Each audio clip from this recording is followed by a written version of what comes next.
Experience a family adventure unlike any you've seen before. In a land far from human reach, but closer than ever to your heart.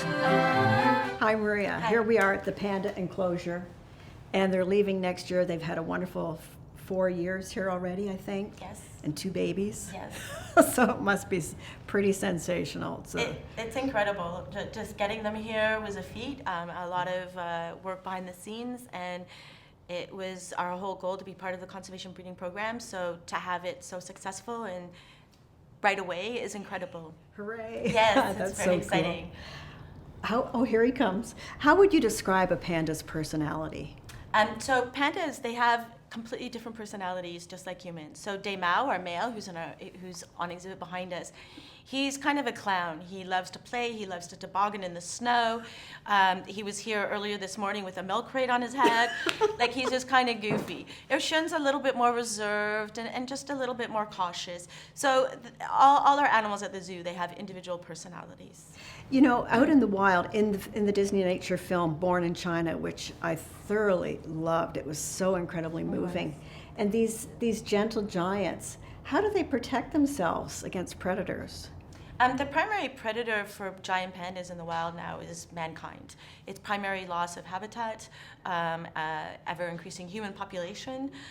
It is kind of somewhat of they were always the ambassador for endangered species globally. But what's really exciting is that last year they were actually downgraded from endangered to vulnerable. And that's primarily because of all the work that our Chinese colleagues are doing in the wild by increasing reserves and connecting habitats so that there can be crossing animals for healthy genetic populations in the wild. And also from the zoos like Toronto Zoo, where we've actually been supplying $1 million each year. It's a lot of money, but all that money goes to the conservation of pandas in the wilds. Oh, that's so wonderful to hear. Here he comes. Are they curious? Very curious. Dana is very curious. So obviously their primary diet is bamboo, but our keepers have an amazing enrichment and training program here. So they have balls and devices where they put apples and biscuits in. So they're very curious for sure. Oh, look, he's climbing right into his play structure. I'm excited. I know, he's a very amazing animal. It is. Now, the film looks at several species out in the wilds of China. Are you familiar with the other species, like the leopards and the goats, the horned goats? The chiru? Chiru. So we don't have chiru here at the zoo. We don't have golden snub-nosed monkeys either. I am familiar with them a little bit. You have lots of monkeys, as we learned last year. Definitely have lots of monkeys, and we have snow leopards. And we are part of the species survival plan for snow leopards as well as giant pandas. And so that's being part of a conservation breeding program and doing everything we can to save species. So the fact that Disney Nature did this movie Born in China, it's amazing because they're showing this incredible biodiversity in that part of the world that most people would not ever be able to see. And it fits our mandate. So they're showing the biodiversity, and Toronto Zoo, we're trying to save biodiversity on this planet. Oh, I'd love to hear that. Those vast expanses in China, I've never seen them on film before. I know. So, you're right. 99% of the world won't see it. They won't. Now, your team of photographers, they did incredible work. They're so close to the animals. I don't know whether they used drones or not, but they were personally close. You could see the monkeys crawling around them.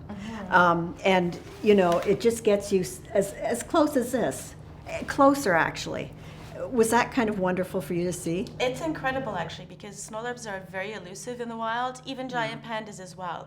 I've known researchers that have been going out into the field to study giant pandas for years and have never seen a wild giant panda. So for these film photographers and movie makers to get that footage of those animals in the wild is unbelievable. It's incredible footage. It was just, I was watching it in awe. Isn't that fantastic? Now, if you look at these fellows, and they're going to leave next year in 2018, you've had them for a while, you're going to be a little bit sorry to see them go. Yeah, the animals are amazing. So they are a lot of work. They require a lot of bamboo and a lot of attention. Where do you get the bamboo? The bamboo actually is flown in from Memphis twice a week, and we also have a supplementary distributor from Cincinnati. But they're definitely high maintenance. So we will definitely miss the individual animals. Our keepers will definitely miss the close interaction that they have working with these animals.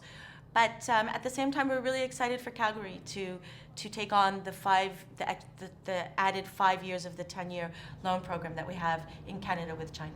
Oh, that's wonderful.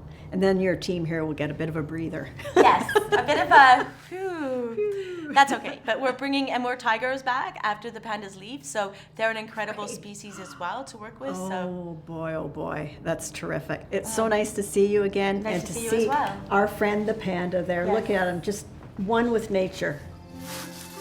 And once Yaya has completed her morning chores, she returns to her real focus in life. Her newborn daughter, Mai Mai.